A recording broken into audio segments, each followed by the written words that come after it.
Bueno, vamos a ver qué invitado tenemos hoy. El ingeniero agrónomo de la Universidad Agraria La Molina, Edgardo Vilcara.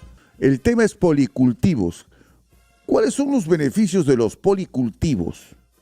¿Qué cosa es policultivo? Es aquel tipo de agricultura que usa diferentes cultivos en la misma superficie, imitando hasta cierto punto la diversidad de los ecosistemas naturales de plantas herbáceas, evitando las grandes cargas sobre el suelo agrícola de los cultivos únicos o monocultivos.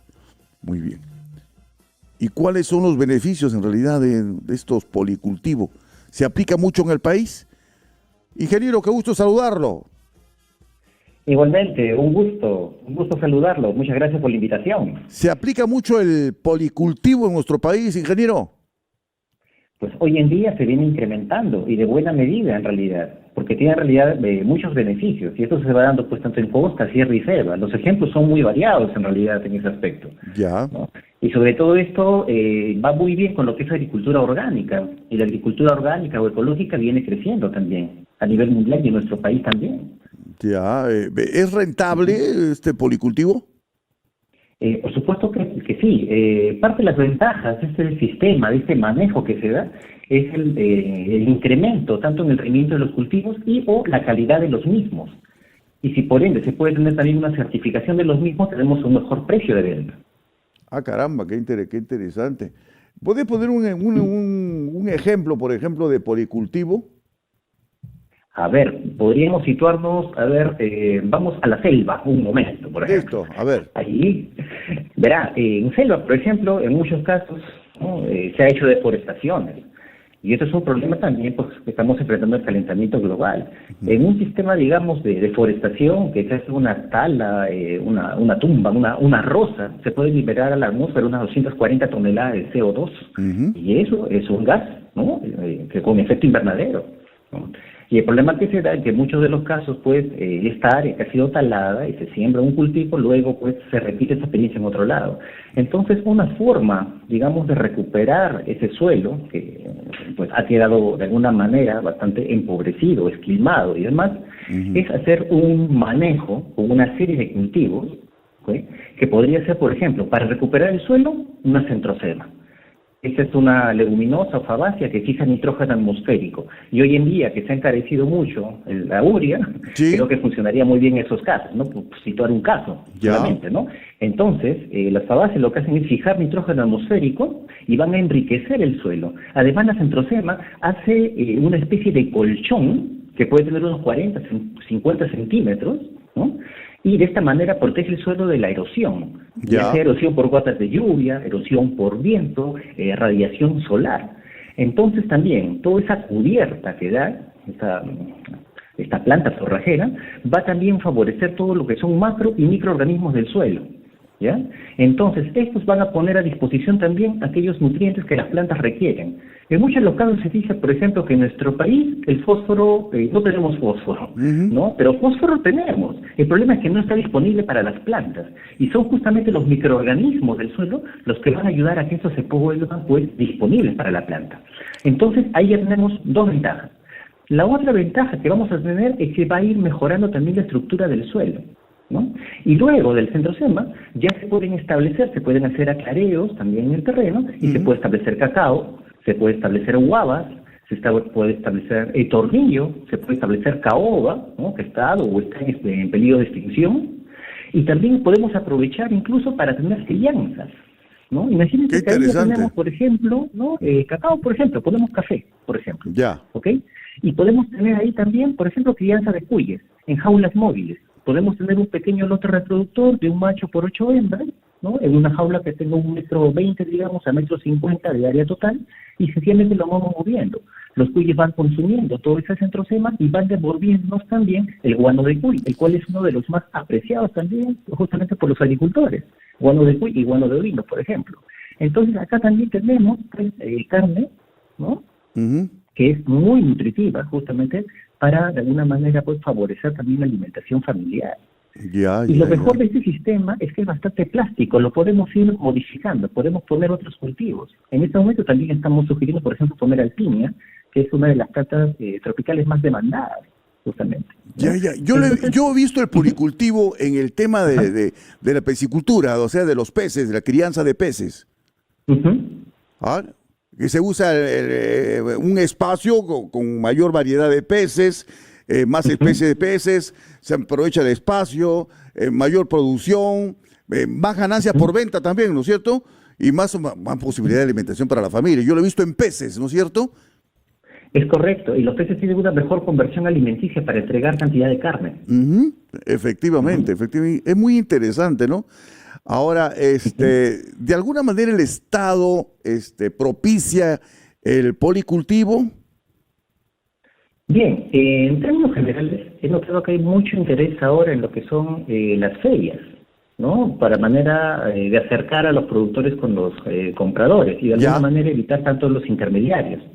Entonces, de esta manera, hemos visto mucho esto en campo, sobre todo en la agricultura familiar, que dicho sea de paso, el 97% de unidades agropecuarias de nuestro país es agricultura familiar. Entonces es un sector muy importante que requiere ser atendido. Y en la agricultura familiar estamos viendo justamente que se maneja mucho lo que son policultivos. Ya, ¿no? y el tema para el tema del policultivo, hay temas interesantes, por ejemplo, a ver, las condiciones del clima. ¿Es importante para el policultivo o no? Por supuesto, pero nosotros siempre vamos a estar manejando aquellos cultivos que sean más idóneos para la zona en cuestión. Ya, perfecto.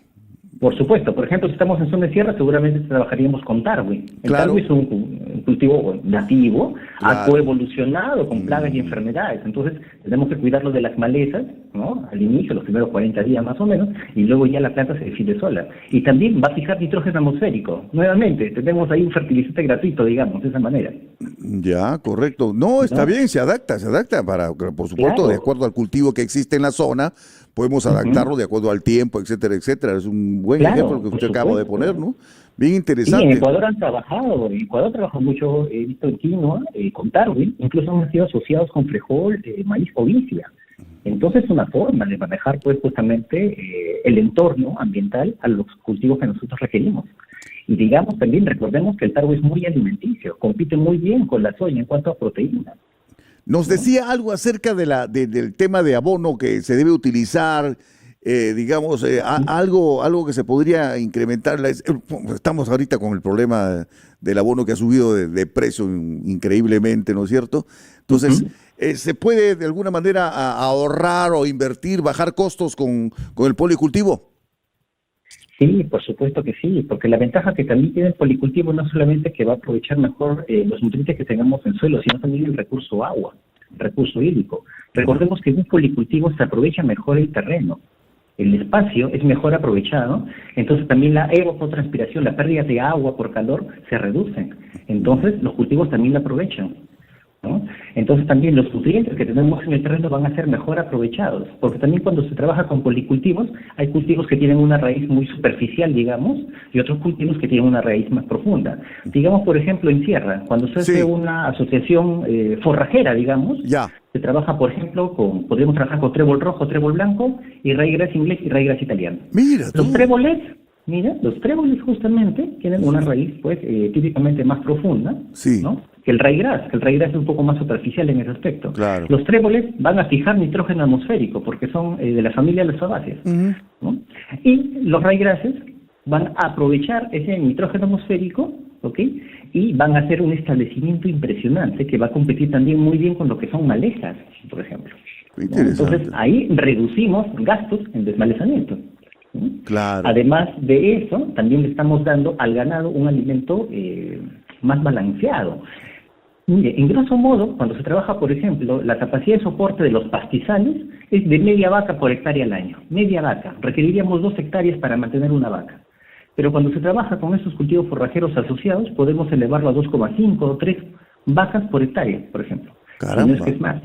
Entonces, el sistema realmente mejora. Y ese terreno, ojo, también se valoriza, ¿no? Claro, porque no cuesta lo mismo un terreno que está enmalezado, un terreno que ha sido tratado, y cuando hemos sembrado, por ejemplo, alfalfa, por ejemplo, el terreno puede estar 5 años, a más incluso, dependiendo del manejo que le demos, ¿no? Y ese terreno obviamente se va a valorizar. Ahora la alfalfa también se viene trabajando en mezcla con pastobillo, también tenemos colegas que están trabajando con ryegrass, ¿no? Y en muchos casos, por ejemplo, la alfalfa, el 50% que va fijando al suelo del nitrógeno, no lo aprovecha. Hay datos así que hemos tenido, ¿no? Entonces, más de la mitad del nitrógeno que se desperdiciaría. Pero cuando tenemos ahí justamente ya sea un ryegrass o sea un pastorillo, va a aprovechar todo ese nitrógeno excedente que ha sido fijado justamente por el alfalfa, claro, en asociación con unas lógica. bacterias nubulares. Tiene bastante lógica, claro. Tiene bastante lógica. Sí. Interesante, ingeniero, ¿eh? Habrá que seguir conversando sobre el particular y otros temas, don Edgardo Vilcara, ingeniero agrónomo de la Universidad Agraria de La Molina. Felicitaciones, muchas gracias por el entusiasmo que usted le pone a esta información que obviamente va a ser de mucha utilidad para todos los agricultores. Un fuerte abrazo, ingeniero, muchas gracias. Un fuerte abrazo, muchas gracias. Muy amable. 4:30. Entonces el objetivo del policultivo es obviamente lograr una mayor producción para aumentar los ingresos y por supuesto mejorar la alimentación de la familia. Así que vaya echando usted ojo, vaya sacando cuenta y a ver si se anima, si aún no se anima por el policultivo, que resulta bien interesante, por lo menos lo que ha dicho el ingeniero Edgardo Vilcara, está apetecible. 4:31. Vamos a otra pausa y retornamos inmediatamente. Aquí estamos en la rotativa del campo.